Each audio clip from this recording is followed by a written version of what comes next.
Hello，大家好，今天我们要学新生词。ចាសួស្តីអ្នកនរគ្នាទាំងថ្ងៃហ្នឹងយកមករៀនពាក្យថ្មីទៀតហើយណាតកតងទៅនឹងម៉ោងម្ដង好一点គឺយើងបកថាម៉ោង1一点一个小时1ម៉ោងរយៈពេល1ម៉ោង闹钟គឺយើងបកថាម៉ោងរោ秒钟វិនាទី分钟នាទី半个小时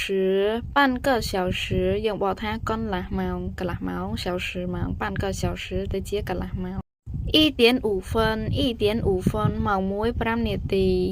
1:16ម៉ោង1 16នាទីឆយើងបកថាខ្វះ4:09ម៉ោង4លើស9នាទី好，现在我们的生词到这里了。好，再见，下次见，拜拜。